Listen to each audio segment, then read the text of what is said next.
Aparición de Nuestra Señora el 13 de septiembre. Cerca del mediodía, los pastorcitos salieron de sus casas en dirección a Cova de Iría, con mucha dificultad, a causa de la enorme afluencia de gente que se agolpaba por todas partes, queriendo cada uno ver de cerca, tocar y hablar con los pequeños videntes. Lucía relata que era un poco como lo que pasaba con Jesús en sus recorridos por Galilea y Judea. Algunos caballeros nos ayudaron a pasar, abriendo el camino.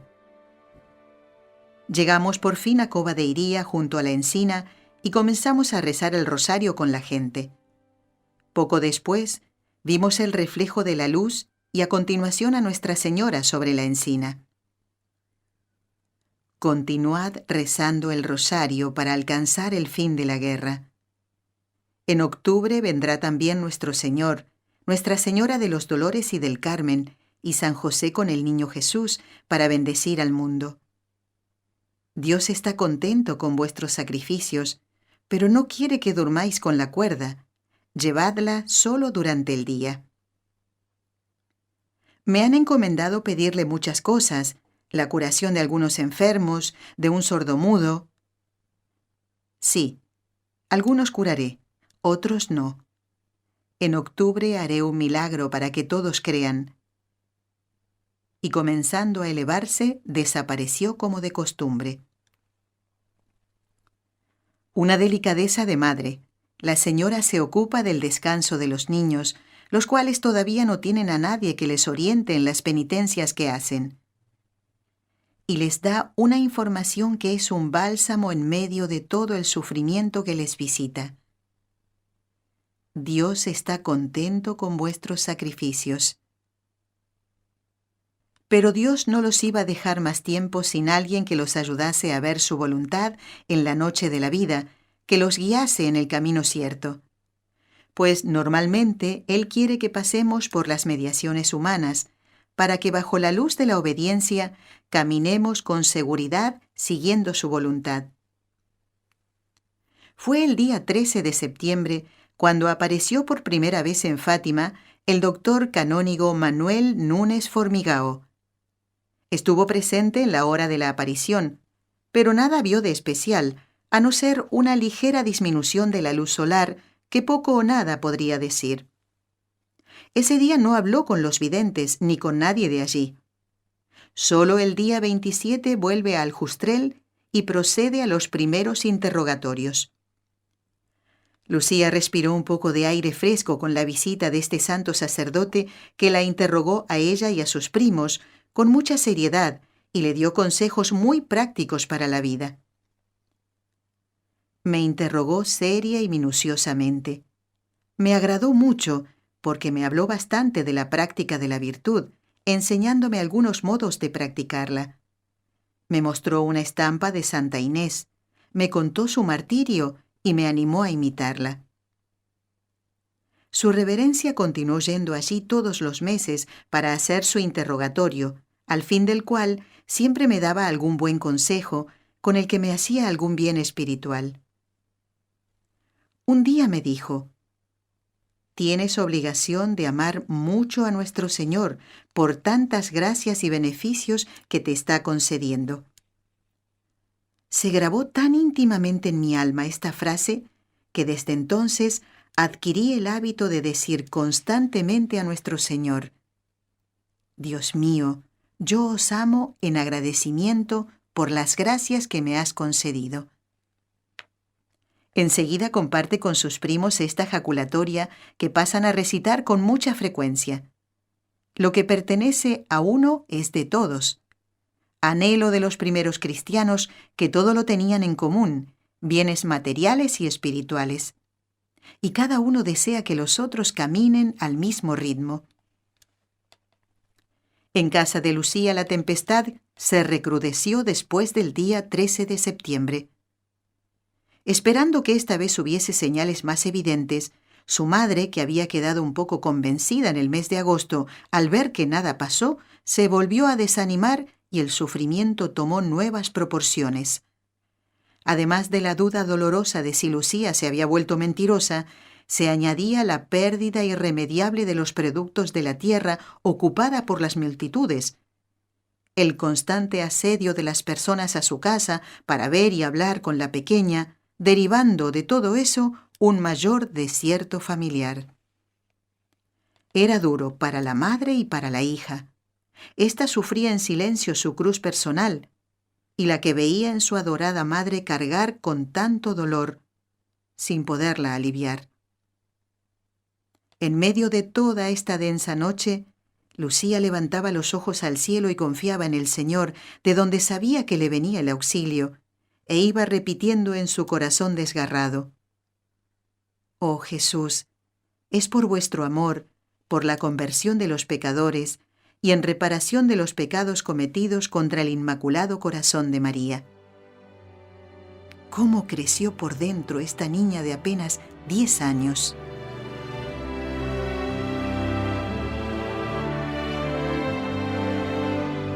Aparición del 13 de octubre y milagro del sol.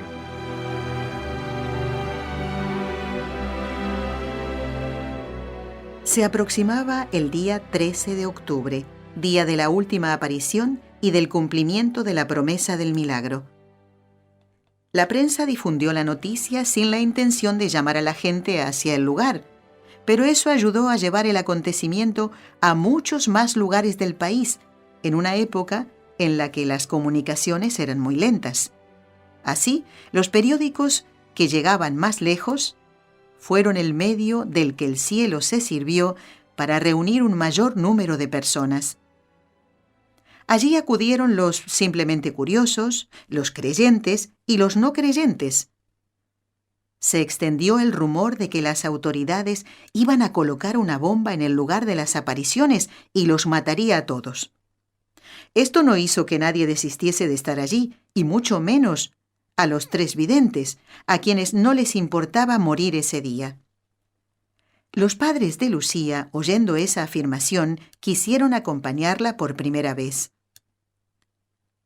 Recuerdo aquí el día 13 de octubre, en que ella, mi madre, dijo a mi padre: «Si nuestra hija va a morir allí, nosotros queremos morir allí con ella». Bajo un cielo cerrado y una lluvia persistente, los caminos de Fátima eran desde la víspera un caudaloso río humano que desembocaba en Cova de Iría, que como un regazo maternal a todos acogía. Mojados hasta los huesos, pero sin pensar en los problemas de salud que eso podría causar, cada uno solo quería estar más cerca de la pequeña encina, lo que cada vez fue más difícil de conseguir. De manera progresiva, el mar, entre comillas, iba extendiendo sus márgenes más lejos, pero todos los rostros se volvían hacia ese punto más bajo y todas las miradas buscaban examinar el cielo para conseguir ver algo de lo invisible.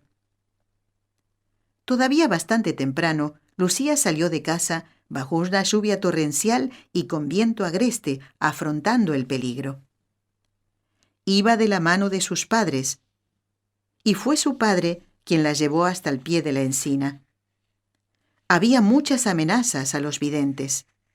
Si nada ocurriese... Sus padres estaban aterrados, pues si no se diese el milagro, estaban perdidos con tanta gente que iba a sentirse burlada. Alguien, irritado con la lluvia y el frío cortante, sacudió a Lucía llamándola mentirosa. Le preguntó por qué estaba engañando a toda aquella gente. Ella le dijo con toda verdad y oportunamente, pero con mucha calma, que no había llamado allí a nadie y estaba en lo que era suyo. Ellos eran los que habían venido a terreno ajeno. Veamos el relato de Lucía en el que nos describe la última aparición. Llegados a Cova de Iría junto a la encina, llevada por un movimiento interior, pedía a la gente que cerrase los paraguas para rezar el rosario. Poco después, vimos el reflejo de la luz y enseguida a Nuestra Señora sobre la encina. ¿Qué es lo que vuestra merced desea de mí? Quiero decirte que hagan aquí una capilla en mi honor, que soy la Señora del Rosario. que continúen rezando el rosario todos los días. La guerra va a terminar y los soldados volverán en breve a sus casas. Yo tenía muchas cosas para pedirle, si curaba a unos enfermos y si convertía a unos pecadores. Unos sí, otros no. Es preciso que se enmienden, que pidan perdón de sus pecados. Y tomando un aspecto más triste, no ofendan más a Dios nuestro Señor, que ya está muy ofendido. Y abriendo las manos, las hizo reflejar en el sol. Y mientras se elevaba, continuaba el reflejo de su propia luz proyectándose en el sol. He ahí el motivo por el cual exclamé que mirasen al sol. Mi deseo no era llamar hacia allí la atención de la gente, puesto que ni siquiera me daba cuenta de su presencia. Lo hice solo llevada por un movimiento interior que a eso me empujó.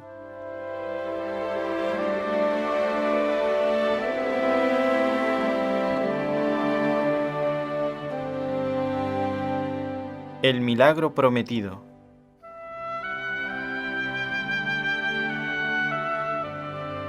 Desaparecida Nuestra Señora, en la inmensa distancia del firmamento, vimos al lado del sol a San José con el niño y a Nuestra Señora vestida de blanco con un manto azul.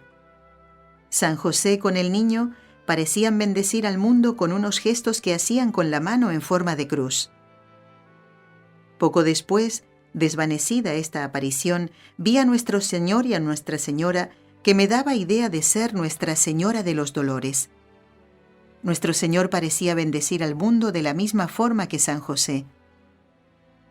Se desvaneció esta aparición y me pareció ver todavía a Nuestra Señora en forma semejante a Nuestra Señora del Carmen.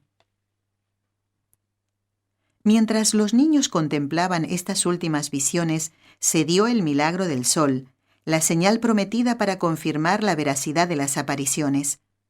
Los pastorcitos no vieron el prodigio del sol, el milagro prometido no era necesario para ellos, pero sí para aquella multitud, para que todos creyesen. De repente, la lluvia paró. Las nubes se abrieron como una cortina que se retira y dejaron pasar los rayos del sol, que secó todo el barro y las ropas de aquella muchedumbre empapada. Esto ya bastaría para hacer ver una presencia muy próxima de la Santísima Virgen, pero el prodigio iba a ser mayor e inexplicable. Por 3 veces el sol giró sobre sí mismo, lanzando sus rayos con matices de color amarillo, azul, verde, rojo, habiendo sido observado este prodigio desde muy lejos. Las personas tomaban los colores del sol. En un momento dado, toda la multitud aterrada comenzó a gritar, y muchos confesaban en voz alta sus pecados, haciendo actos de fe y pidiendo perdón.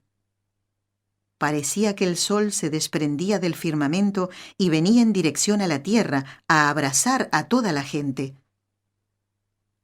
Terminado este prodigio, toda aquella gente quería ver y hablar con los niños.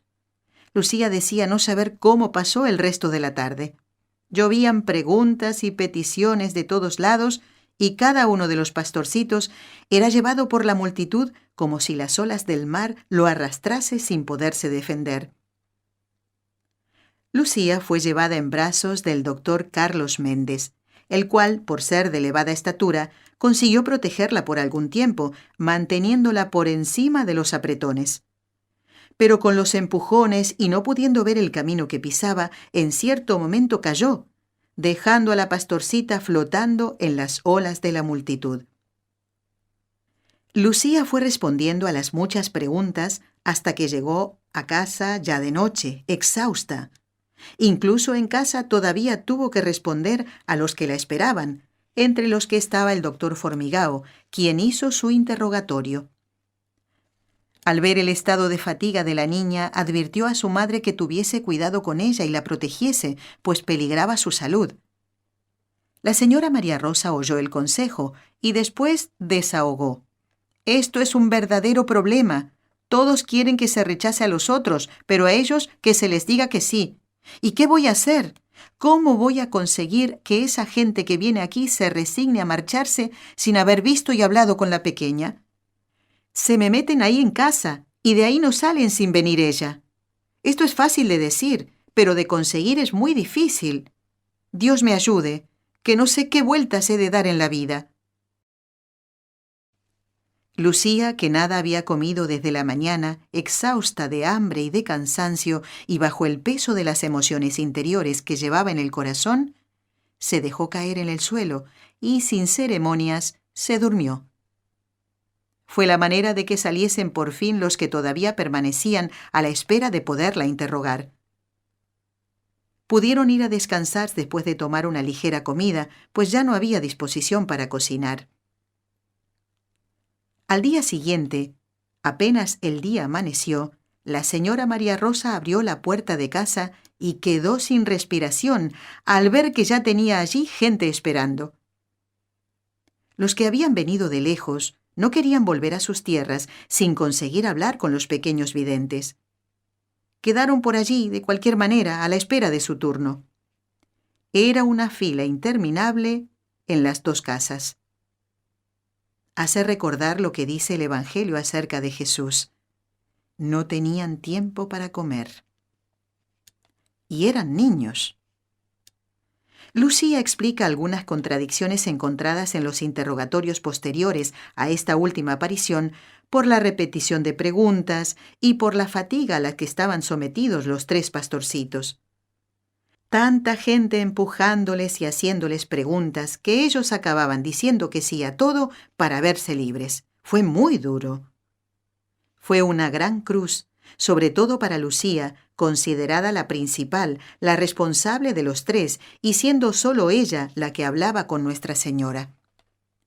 Y fue una gran cruz para su madre.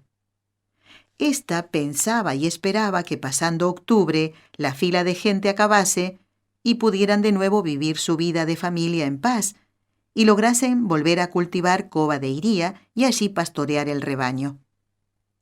Había sido un año sin rendimiento, que buena falta les hacía, pero de nuevo se volvería a la normalidad. Así habían conversado entre sí el señor Antonio dos Santos y su esposa. Pero no. Nuestra Señora había tomado posesión de aquel terreno para siempre. La Cova de Iría ya pertenecía al pueblo de Dios. Era un nuevo rebaño que allí empezaba a venir a buscar alimento, y la pastora blanca de los nuevos tiempos, así dice el himno del cincuentenario de las apariciones, pasaba a estar ahí siempre solícita a sus necesidades. El milagro había ocurrido. Quien lo vio con recta intención creyó.